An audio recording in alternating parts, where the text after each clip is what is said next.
Hello friends, সবাইকে welcome জানাই নতুন একটি ভিডিওতে। এই মুহূর্তে যে আপডেটটির দিকে আমরা নজর রাখবো সেটি হচ্ছে বিএডদের টেট সার্টিফিকেট বাতিল মামলার আপডেট এবং তার বাংলায় ব্যাখ্যা। কি শুনানি হলো আজ, বিচারপতিরা কি নির্দেশ দিলেন, 2022-এর টেট পাস বিএডদের টেট সার্টিফিকেট কি সত্যি বাতিল করে দিল কোর্ট? বিস্তারিত শুনানি আমরা জেনে নেব এই ভিডিওর মধ্যে। কি হয়েছে 21শে ফেব্রুয়ারি 2024 তারিখে, বিস্তারিত আপডেটটা আমরা জেনে নেব এই মুহূর্তে। তো চলুন ভিডিওটি শুরু করা যাক। ভিডিও শুরু করার আগে বলে রাখবো বন্ধুরা, যারা চ্যানেলটিতে নতুন আছেন অবশ্যই একটু সাবস্ক্রাইব করে রাখার অনুরোধ রইল এবং ভিডিওটি ভালো লাগলে অবশ্যই একটু লাইক এবং কমেন্ট করে যাবেন। তো চলুন বন্ধুরা ভিডিও শুরু করা যাক। তো আমরা জানি প্রাথমিক শিক্ষা পর্ষদ যখন 2022-এর যে প্রাথমিক টেট তারা কন্ডাক্ট করে বা পরীক্ষা নেয়, তখন সেখানে বিএড ক্যান্ডিডেটরা বৈধ ক্যান্ডিডেট হিসেবে তারা প্রাথমিক শিক্ষকের এই টেট পরীক্ষায় সেখানে কিন্তু তারা বসছিল এবং তার পাশাপাশি এনআইএস থেকে ডিএলএড যারা করেছিল তারাও কিন্তু বৈধ ছিল, তারাও এই পরীক্ষায় বসেছিল এবং স্পেশাল বিএড তারাও কিন্তু এখানে অংশ নিয়েছিল। বিপিএড সমস্তরাই এলিজিবল ছিল। তখন এনসিটির যে নতুন গেজেট এসেছিল 2018 সালে, সেই গেজেটের উপর বেস করে সেই সময় প্রাথমিক টেটে এই সমস্ত বিএড ক্যান্ডিডেট বা এনআইএস ডিএলএড ক্যান্ডিডেটরা তারা সেখানে অংশ নিতে পারতো বা পরীক্ষায় বসতে পারতো। কিন্তু পরবর্তীতে দেখা যাচ্ছে যে 2023-এর 11ই আগস্ট সুপ্রিম কোর্ট এই বিএডদের ক্যান্ডিডেটদেরকে প্রাথমিক শিক্ষক নিয়োগ প্রক্রিয়া থেকে সম্পূর্ণভাবে বের করে দেয়, অবৈধ বলে ঘোষণা করে দেয়। সেই সঙ্গে সঙ্গে এনআইএস থেকে যারা ডিএলএড করেছিল সেখানে দেখা যায় 26শে নভেম্বর 2023 তারিখে সেখানে তারা বাতিল হয়ে যায় বা অবৈধ বলে ঘোষণা হয়। অর্থাৎ এটা শুধুমাত্র ইন সার্ভিসদের ক্ষেত্রে প্রযোজ্য, কিন্তু যারা চাকরি করে না, যারা ইন সার্ভিস নয়, তাদের ক্ষেত্রে এই ডিগ্রিটা ভ্যালিড হবে না। 2 বছরের ডিএলএড এর সঙ্গে সমতুল্য কখনোই হবে না। ফলে রেগুলার যে সমস্ত ডিএলএড ক্যান্ডিডেটরা ছিল তাদের ক্ষেত্রে এই মুহূর্তে একটা সুবর্ণ সুযোগ এসে যায়। সেই সঙ্গে তাদের প্রতিযোগিতা কমানোর জন্য বিভিন্ন মামলা তারা করতে থাকে। তাদের ভ্যাকেন্সিতে কেউ যেন ভাগ বসাতে না পারে, তার জন্য বিভিন্ন দিকগুলো তারা সুচারুভাবে মোক্ষম চাল এবং বা বিভিন্নভাবে লড়াইয়ের মধ্য দিয়ে বা বিভিন্ন মামলার মধ্য দিয়ে তারা কিন্তু এগিয়ে চলে। এজন্যই 2022-এর টেটে যাতে কোনো রকম বিএড ক্যান্ডিডেট না থাকে, তার জন্য কলকাতা হাইকোর্টে তারা মামলা করে যে 2022-এর টেটে যারা বিএড দেখিয়ে টেট পাস করেছে তাদের সার্টিফিকেট বাতিল বলে ঘোষণা করতে হবে। সেই মতো কলকাতা হাইকোর্ট বিএড টেট পাসকারীদের সংখ্যা এবং ডিটেলস প্রকাশের অর্ডার দিয়েছিল গত 13ই ফেব্রুয়ারি 2024 তারিখে। সেই অর্ডার কলকাতা হাইকোর্ট থেকে এসেছিল মাননীয় বিচারপতি রাজাশেখর মান্থার সিঙ্গেল বেঞ্চে। সেই অর্ডারটি এসেছিল, সেটা আমরা দেখেছি, সেটা নিয়ে অলরেডি ভিডিও করেছিলাম। এই বিএড ক্যান্ডিডেটরা যাতে পরবর্তীতে ডিএলএড করে সেই সার্টিফিকেট দেখিয়ে 2022 টেট সার্টিফিকেট ভ্যালিড করতে না পারে, তার জন্য হাইকোর্টে এই মামলা। আমরা জানি 2022-এ যে প্রাথমিক টেট হয়েছিল, সেই টেটে প্রাথমিক টেট পাস করেছিল প্রায় 1.5 লক্ষ ক্যান্ডিডেট। তার মধ্যে প্রায় 1 লক্ষ ক্যান্ডিডেট বিএড ক্যান্ডিডেট পাস করেছিল। তাদের বাদ দেওয়াই এই মামলার মূল লক্ষ্য। এই 1 লক্ষ বিএড পরবর্তীতে ডিএলএড করে যাতে ফিরে আসতে না পারে, তার জন্য গোড়া থেকে উপড়ে ফেলতে চায় এই ডিএলএড ক্যান্ডিডেটরা। আমরা জানি বিএডদের এই টেট পাস সার্টিফিকেট বাতিলের এই মামলাটির, যার মামলাটির পিটিশন নাম্বার বা ডায়েরি নাম্বার WPA 2661 2024-এর, যে মামলাটি কোর্ট নাম্বার 13-তে এই মামলাটির শুনানি চলেছে মাননীয় বিচারপতি রাজাশেখর মান্থার বেঞ্চে, যার পিটিশনার রয়েছেন Shilpi Sen versus state of West Bengal. পিটিশনারদের পক্ষ থেকে মোটামুটি 6 জন লয়ার তারা কথা বলছিলেন। সেখানে আমরা দেখতে পেয়েছি সুবীর সান্যাল থেকে শুরু করে পীযূষ চতুর্বেদী, সোমেশ ঘোষ, এছাড়া আরো অনেকেই ছিলেন। অন্যদিকে এইদিকে আবার দুটো বিএডদের পক্ষ থেকে ক্যান ফাইল অ্যাডমিশনের জন্য বিএডদের পক্ষ থেকে কথা বলছিলেন ফেরদৌস শামীম মহাশয়। অন্যদিকে পর্ষদের হয়ে কথা বলছিলেন সৈকত ব্যানার্জি, রাতুল বিশ্বাস, এনারা। মাননীয় বিচারপতি রাজাশেখর মান্থার সিঙ্গেল বেঞ্চে এই মামলাটি আজ শুনানি হলো, তার বিস্তারিত আপডেট আমরা জেনে নিচ্ছি। বিএডদের পক্ষ থেকে দুটি ক্যান ফাইল আজ অ্যাডমিশন করানো হয়েছে। মাননীয় এখানে ফেরদৌস শামীম মহাশয় তিনি আজ অ্যাডমিশন করিয়েছেন। তো প্রথম একটা ক্যান ফাইল, যার মধ্যে একজন ক্যান্ডিডেট রয়েছেন সম্ভবত তিনি বিএড ক্যান্ডিডেট। সেখানে তিনি বিএড তার যে কোয়ালিফিকেশন, সেই কোয়ালিফিকেশন দেখিয়ে টেটে তিনি অ্যাপ্লাই করেছিলেন এবং পাস করেছেন। তো সেই ক্যান্ডিডেটদের উভয় ডিগ্রি রয়েছে, অর্থাৎ বিএড এবং ডিএলএড উভয় ডিগ্রি তার কমপ্লিট রয়েছে।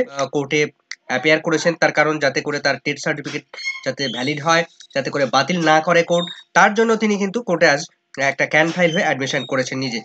বাকি আরেকটা ক্যান ফাইল অ্যাডমিশন করেছেন ফেরদৌস শামীম, তিনি জানিয়েছেন যে অন্য একটা ক্যান ফাইল যেটা বিএড ক্যান্ডিডেটরা করেছে।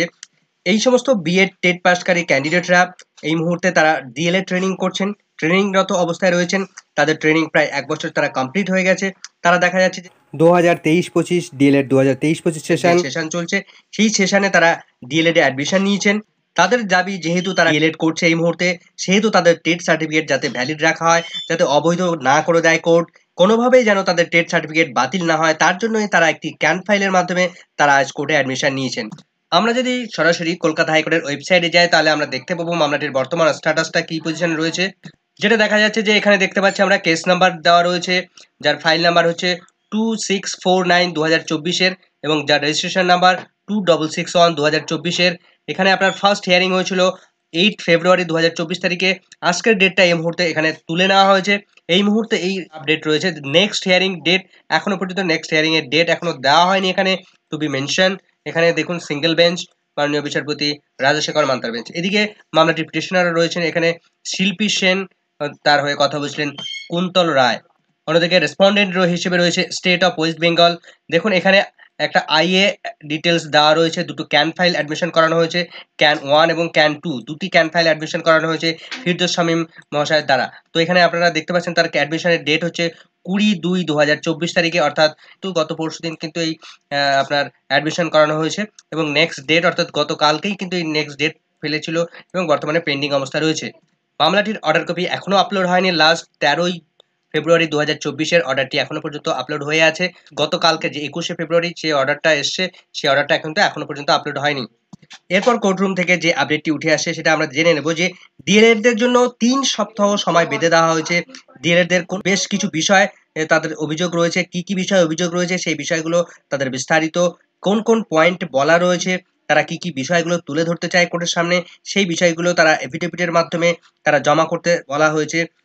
বিএডের যে সমস্ত ক্যান্ডিডেটরা পাস করেছিল তাদের সার্টিফিকেট কেন বাতিল করতে চায় ডিএলএড ক্যান্ডিডেটরা এবং তাদের বক্তব্যটা কি অ্যাকচুয়ালি, তারা কেন এই কোর্টে এসছে, সমস্ত বিস্তারিত তাদেরকে হলফনামার আকারে জানাতে হবে, একটা এফিডেভিট আকারে লিখে সমস্ত বিষয়টি আগামী 3 সপ্তাহের মধ্যে কলকাতা হাইকোর্টে সাবমিট করতে নির্দেশ দেওয়া হয়েছে।